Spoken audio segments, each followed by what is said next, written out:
Hello, everyone. We're welcoming back Mike Simmons to the show, and this is a topic you should all pay attention to.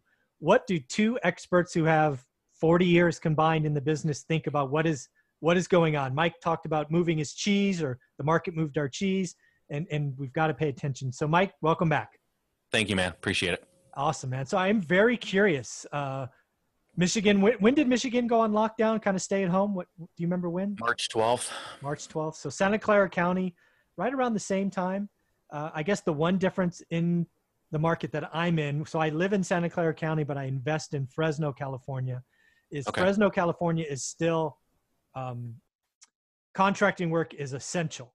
So none of my flips have stopped. I know there are some states it's like, nope, can't do anything. So is Michigan one of those places? Yeah, we were the third hardest hit state. I believe it was like New York, New Jersey, Michigan, something like that. It was just, we got hit hard. I don't know why, but yes, our restrictions were severe.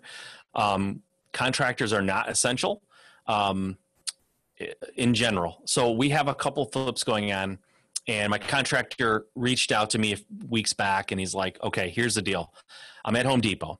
They won't let me buy kitchen cabinets, but they'll let me buy a bathroom vanity. They'll let me buy a toilet, but I can't buy a sink. It's like, the rules just were bizarre. He's like, I can't buy flooring. I can buy paint as long as it doesn't have to be mixed. So we have to pick a color that doesn't have to be mixed. It's like all these weird things. Anybody landscaping, non-essential. They would not let landscapers work. So, you know, the grass is growing like crazy, and there's some things that we could be doing because we're going into nice weather. We're in a cold weather state, but we're going into the nicer weather. So we could start doing things outside. We're doing things inside, and it just sort of all slowed down. And now we have contractors that are skipping between houses and doing like putting on like the front door they can change out, or they can rip up the flooring, but they can't replace the flooring, and they can do like base paint, but they can't put the paint I want the finish. It's this weird hodgepodge of trying to keep moving forward, but we can't really finish anything. Yeah. So weird. That's the struggle of kind of work in process stuff, which is just headaches. And, you know, we both know we got to do the right thing and make sure people are safe and all of that. But let's talk about the business, right? The finding of leads, the message, going in people's homes, talking to sellers. I mean, just lots of things have changed in an environment where being around people is not encouraged. Yeah, it's true.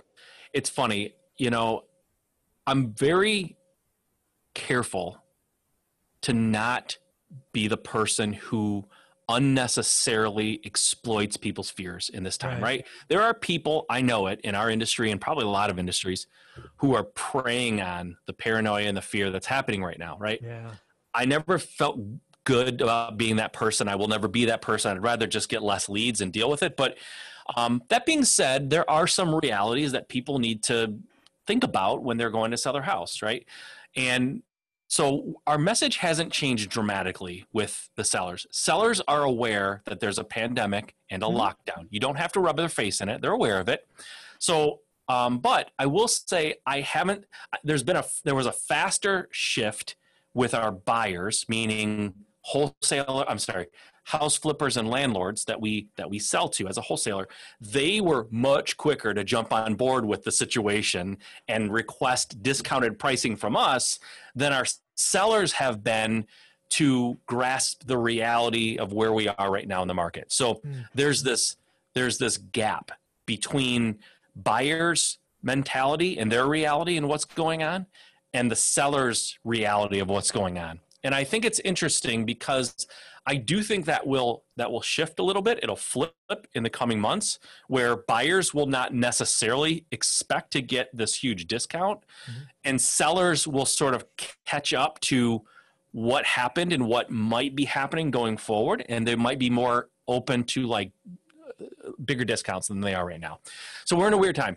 What I tell people is, in your business, listen, I don't need to preach to anyone. I'm assuming everyone listening is an adult and they can make their own decisions. I'm not your father, but I will say this, and I've told my team this, I've told my sales team this in the past. You need to be able to wake up every day and look at yourself in the mirror and not sort of hate what's looking back at you. Yeah. So if you see an opportunity that you could prey on someone's fears because they clearly want to be scared and they want to make a mistake because they're overreacting, do not seize the moment. do not take advantage of their fears. Being a good person and like just being ethical and like not hating yourself deep down is way more important than any given deal, right? So let's be careful with that. But what I am seeing, and I've told my team as a matter of fact, watch the people that we deal with, the strategic business partners, people around you in your personal life. Observe what's happening, because I think that challenging times amplify who people are. When everything's going great, if you're a jerk, but you're making money hand over fist, you're going to be a cool guy to be around because everything's going great for you, right? The minute your life gets turned upside down and your wife leaves you and you lost your business, and you're going to be an amplification of the jerk that's inside of you. I believe that. So we've had, like I said, we went on lockdown March 12th, like March 13th, we had a buyer come to us who had a closing the next morning and started putting us over a barrel, like strong-arming us a little bit and saying, hey, listen, I want a discount. We're in a pandemic. I don't know what's happening. I need a discount. And I said, okay, let's examine this for a minute. We're in this pandemic. We have a lockdown that just got put in place. No one knows what's going to happen. If you don't know what's going to happen, is it not fair to say something good could come out of this from a real estate standpoint? Prices could go up. Maybe there's this backlog of buyers and home. Like, listen, whether there's a lockdown or not, there are people losing jobs, getting promotions, death, divorce, all these things that happen that make people need to move in real estate, deferred maintenance, all these things. It's still happening. But in our market, at least, real estate's not essential, meaning realtors too are not supposed to be operating. So there is potentially this backlog of people who are going to need to buy houses when this is lifted. It's very possible once you buy this house and you renovate it and things go back online, that you're going to have this huge demand that's going to allow you to ask more for the house that you're buying from me right now. Like, I don't know that's going to happen, but neither do you. It's just, we're all guessing. So if it could go poorly or it could go really, really well, why do you expect me to give you a discount? I don't know what's going to happen. You don't know what's going to happen. And you, by the way, you haven't agreed upon price that we're supposed to close tomorrow. So you're putting me in a really bad spot here. And some people will do that when they see an opening and an opportunity to slip in a little bit of a punch. Some people will do it. And some people will say, no, listen, we talked about my rentals in the last show. I've got 20 rentals, and I say about because I've sold a few and I'm buying more all the time. So it hovers in that 20 range. I didn't know if my renters, by and large, were going to not pay rent on April 1st, or if they were going to. And the vast majority of them paid. Everyone who could pay, paid. I believe that. There were some extenuating circumstances, but for the most part, everyone who paid. Everyone had a decision to make, and everyone has a decision to make with their mortgage, with their rent. What am I going to do? Am I going to pay my mortgage or am I not? Right? And if you can, why would you not? Right? What is it you're trying to accomplish by leveraging an opportunity to do something that you would not think was the right thing to do 2 months ago? Just because you can, it doesn't mean you should. And I think that holds true personally, holds true in business. We have obligations in my company, people that we pay that are on staff, that we're paying them. We're not telling them we're not going to pay you for a month or we're going to lay you off for a month. Like, we're paying them because we believe we'll come out of this and we have the wherewithal to keep our end of the bargain, so to speak. And listen, 1 month into this, everyone's, trying to do things they wouldn't do. Like, we're not 8 months into this. This isn't like Armageddon. This is a month or maybe 2, right? And we can see states are coming out of it and loosening up restrictions. Like, listen, I know it may not be the same for a while, but I don't think there's a reason to throw all commitments out the window just because you had a blip in the radar a little bit. So I've been really ranty on your podcast so far. It's not normally what I try to do, but I just feel really strongly that, and I tell my kids this, I'm a father, right? And I think this is a good learning opportunity. If you have kids or people who look up to you, is be who you are during this time. Don't be someone different because you're afraid or because you can. Be better. Be yourself. And if that means that you're even better, that you're going out of your way to help people, you're bringing groceries to elderly people in your neighborhood because you know they shouldn't go home. Like, all you are is showing me who you are. Yeah. In an amplified way. I know who you are when I see you do things like that. So don't be a bad guy. Yeah. Character is revealed in time of stress, time of change. 100%. Yeah. So that, yeah, I'm seeing the same things in my market. The other thing that I'm curious about is, did your buyer pool, right, flippers and landlords, I'm guessing it's 60%, 50% of what it was 2 months ago because their lending is dried up, right? Whoever they sourced lending from. Yeah, it's funny. We've had some buyers that have come to us and said, "I want to buy more right now. Like this is the time that I want to buy." And we have buyers who have sort of slowed down, backed off, and said they want to wait.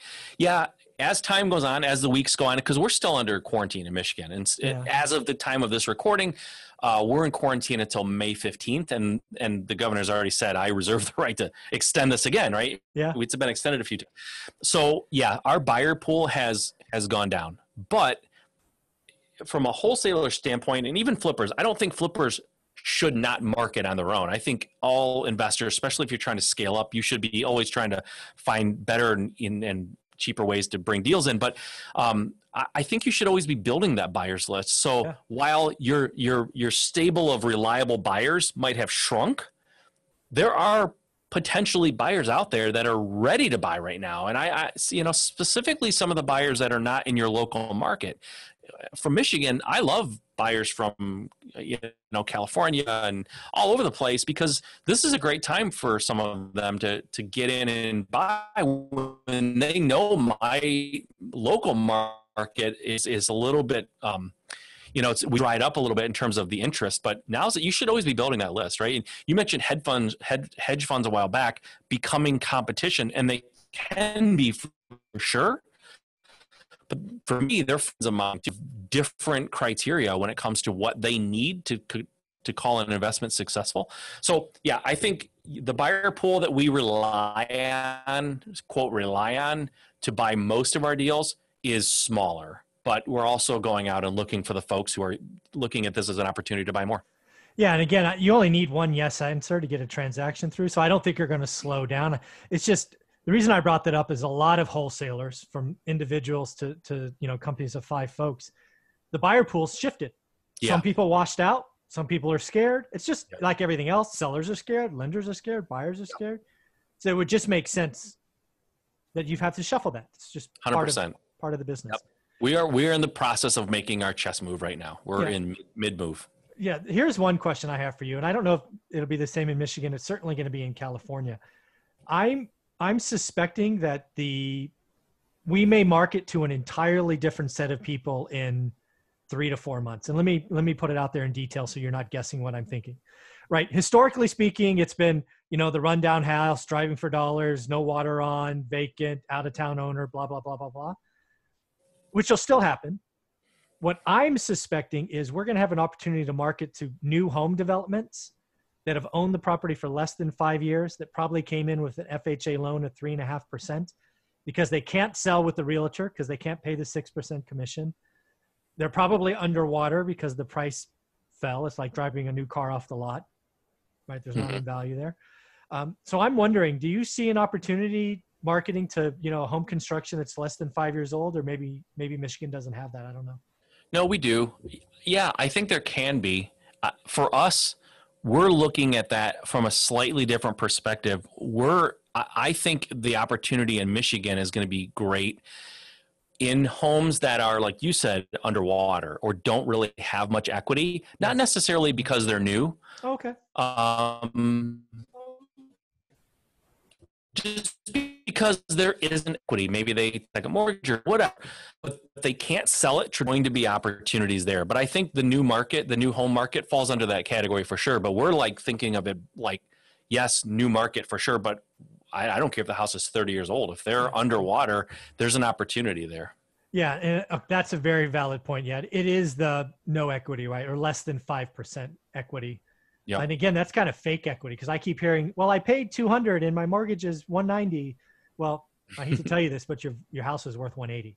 Yeah, exactly. Right? Exactly. They don't call your loan when it goes under it, unlike commercial properties. So I think there's going to be a lot more marketing, and obviously that means more creative financing and subject to and just lease options and all of those things. That really wasn't a strategy for the last decade or so. At least it wasn't by most people I speak with, and it certainly wasn't for me.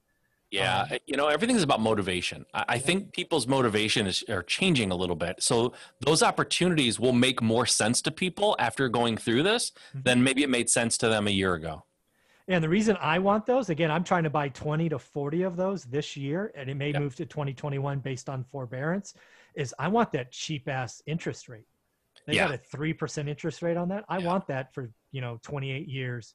Because 2 years from now, interest rates are going to be 5 or 6%. And, I'm going to like that money. So that's one place I'm looking for. So is that fair to say you're looking there as well? We are looking there as well. What we're finding too, is the MLS might become something again. Exactly. So don't sleep on the MLS. Don't think it's dead forever, because I don't think it is. And one thing that we're using, if we're just talking like today's strategy, we've actually scaled back our direct mail quite a bit for a couple of reasons. Number one, the data showed us it wasn't working as well when all this happened. Number two, more specifically, and this sort of like just trying to understand the psyche of the person that's receiving the mail, there are people out there who will not touch their mail or packages.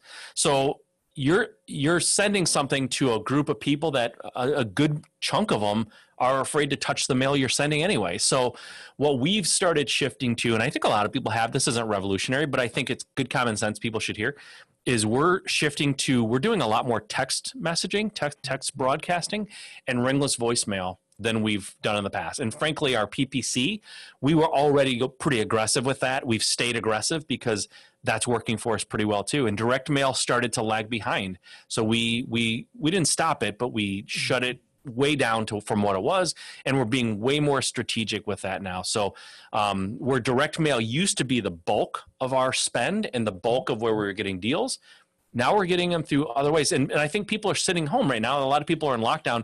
They're on their phones constantly, right? So these methods that we're using are not only practical, but the reality is some people won't even touch the mail you're sending. So it's something to think about. No, I think that's absolutely right. And again, I like the fact that you started this by not taking advantage or scaring people more. I think that's just bad karma, bad juju. We've got to realize you're in the business for a while. Yeah. Very cool. So where do you think people think transactionally a lot of times? Yeah. Where do you think South Michigan goes a year from now? Can you think about pricing and transaction volumes, things of that nature? Have you thought about it? Yeah. It's interesting.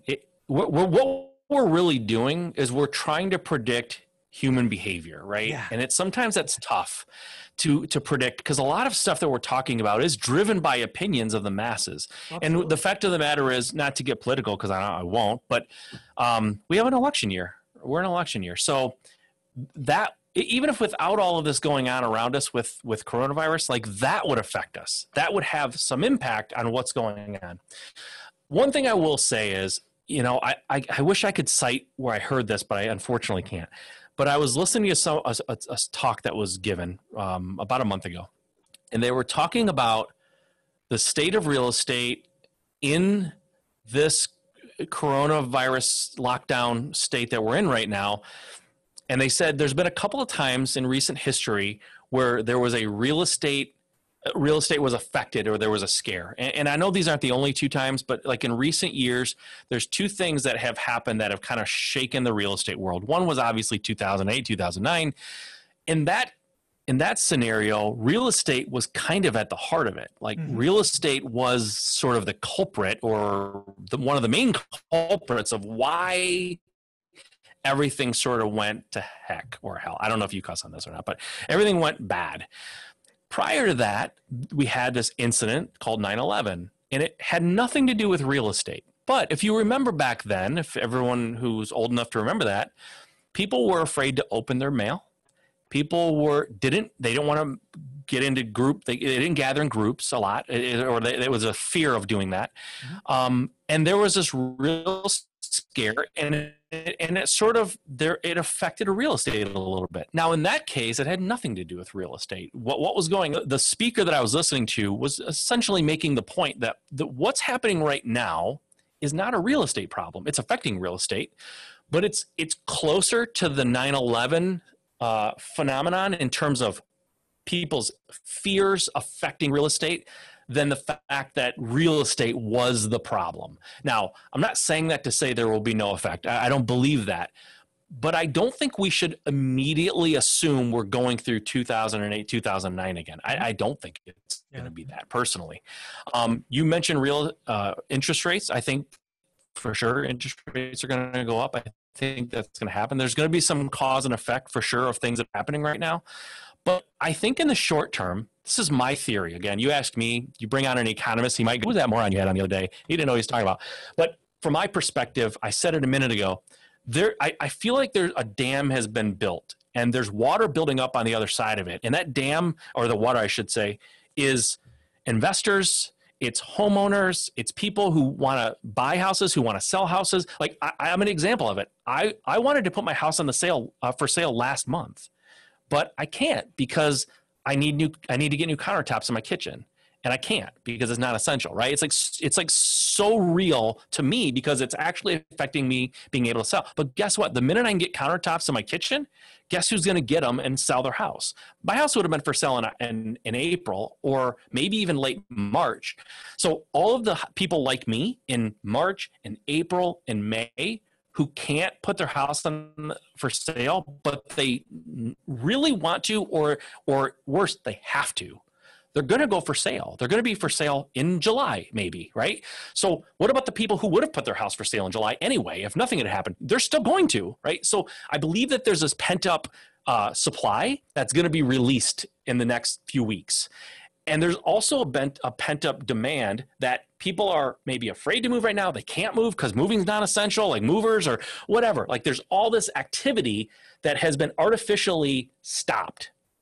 And the minute the light gets turned on, I believe it's all going to happen. So I think in the short run, real estate will be just fine. There's going to be a tremendous demand.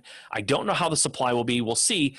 But I'm guessing there's going to be not as much supply as there is demand. And I think house prices will be just fine. They may even go up a little bit. Now, into next year, after the election, during the election, I think that we could be in for something maybe slightly different. And there could be this... I think there could be this rubber band effect where the immediate rush of supply and demand happens and the pool gets flooded. And then when things start sort of normalizing, it could bounce back the other way, right? Houses prices go down a little bit. You know, there isn't as much demand as there is supply. I could see that happening for sure. But I personally think in the next 6 months, I think we'll be okay. I think it's going to be post 6 months, 2021, when we have to really kind of be maybe a little more concerned about what's happening. But what I always say, especially if we're talking to real estate investors right now, don't worry about it, because guess what? You can be a real estate investor in a seller's market, in a buyer's market, and during the transition.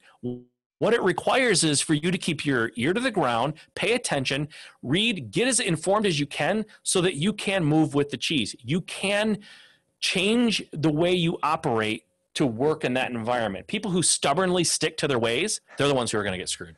Oh, I couldn't agree with that more.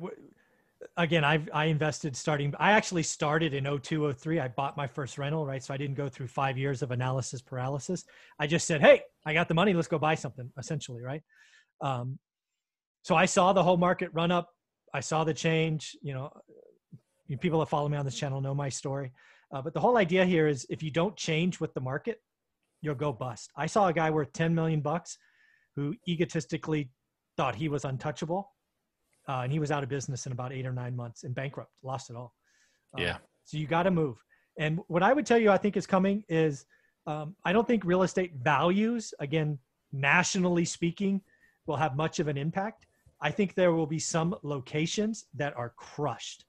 Orlando, Las Vegas, the Bay Area, SoCal, Manhattan. Right. There'll be some hot spots that just like, hey, this work from home stuff works. I don't need to live in this vertical city. I don't need to live in Las Vegas. Yeah. So again, the only thing I tell my students is learn your market. I don't pick markets. Yep. Learn your market, right? If you're the man in South Michigan, be the man in South Michigan. If you're the guy in Fresno, be the guy in Fresno. Just learn your market, do deal. If you're the average deals here, do a great deal. Yeah. No judgment for me. So I think that is great advice. And I think more people come out of multifamily and move into housing as well, right? If you're flipping or wholesaling houses, that's going to be the best asset for 10 years. this multifamily peak that we saw 17, 18, 19, because bigger is better. First off, it was nonsense to begin with. But now that financing and cap rates and all of that stuff is changing, game over. There's going to be tremendous losses in that market. So housing Agreed. is the place to be. So yeah, agreed.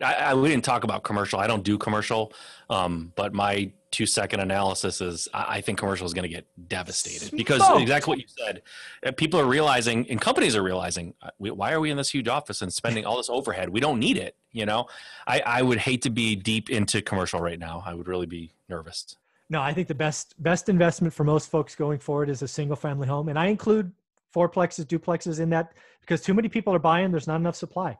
People want to live in a home. They want a backyard. It's much easier to shelter in place when you have your backyard. Yep. And people remember the most recent event. And for the next 10 years, the most recent event is going to be this health scare, right? Yep. It's not going to be 9/11. It's not going to be the 2008 crash. It's going to be this health scare. So agreed. It's going to be very, very interesting. So any other advice for maybe for that wholesaler that's starting today? Maybe they haven't done a transaction. Maybe they just lost their job or they're thinking this is the place to go. What would you tell that person today?